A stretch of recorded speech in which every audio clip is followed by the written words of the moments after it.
The Murder of Roger Ackroyd. Chapter 26. And nothing but the truth. There was a dead silence for a minute and a half. Then I laughed. "You're mad," I said. "No," said Poirot placidly, "I am not mad. It was the little discrepancy in time that first drew my attention to you." "Right at the beginning? A discrepancy in time?" I queried, puzzled. "But yes. You will remember that everyone agreed, you yourself included, that it took 5 minutes to walk from the lodge to the house. Less if you took the short cut to the terrace. But you left the house at 10 minutes to 9, both by your own statement and that of Parker, and yet it was 9 o'clock as you passed through the lodge gates. It was a chilly night, not an evening a man would be inclined to dawdle. Why had you taken 10 minutes to do a 5 minutes walk? All along I realized that we had only your statement for it, that the study window was ever fastened. Ackroyd asked you if you had done so. He never looked to see. Supposing, then, that the study window was unfastened, would there be time in that 10 minutes for you to run round the outside of the house, change your shoes, climb in through the window, kill Ackroyd, and get to the gate by 9 o'clock? I decided against that theory, since in all probability a man as nervous as Ackroyd was that night would hear you climbing in, and then there would have been a struggle.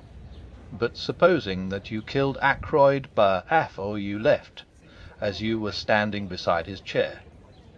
Then you go out of the front door, run round to the summer-house, take Ralph Patton's shoes out of the bag you brought up with you that night, slip them on, walk through the mud in them, and leave prints on the window ledge.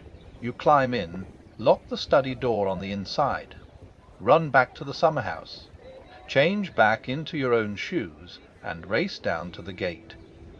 I went through similar actions the other day, when you were with Mrs. Ackroyd. It took 10 minutes exactly, then home and an alibi, since you had timed the dictaphone for 9:30. "My dear Poirot," I said in a voice that sounded strange and forced to my own ears, "you've been brooding over this case too long. What on earth had I to gain by murdering Ackroyd? Safety. It was you who blackmailed Mrs. Ferrars. Who could have had a better knowledge of what killed Mr. Ferrars than the doctor who was attending him? When you spoke to me that first day in the garden, you mentioned a legacy received about a year ago. I have been unable to discover any trace of a legacy. You had to invent some way of accounting for Mrs. Ferrars's £20,000. It has not done you much good. You lost most of it in speculation. Then you put the screw on too hard, and Mrs. Ferrars took a way out that you had not expected. If Ackroyd had learnt the truth, he would have had no mercy on you. You were ruined for ever. And the telephone call, I asked, trying to rally. You have a plausible explanation of that also, I suppose.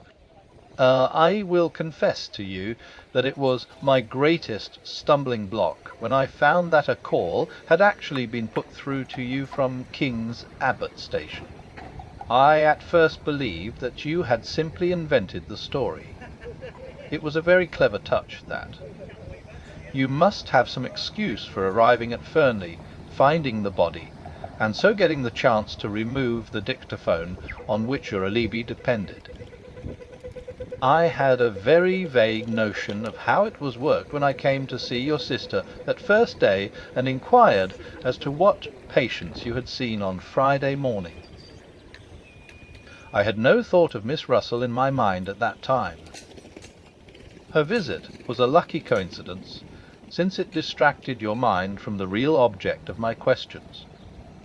I found what I was looking for. Among your patients that morning was the steward of an American liner. Who more suitable than he to be leaving for Liverpool by the train that evening?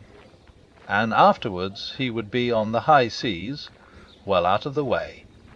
I noted that the Orion sailed on Saturday, and having obtained the name of the steward, I sent him a wireless message asking a certain question. This is his reply you saw me receive just now. He held out the message to me. It ran as follows, quite correct. Dr. Shepherd asked me to leave a note at a patient's house. I was to ring him up from the station with the reply. Reply was no answer. "That was a clever idea," said Poirot. "The call was genuine. Your sister saw you take it."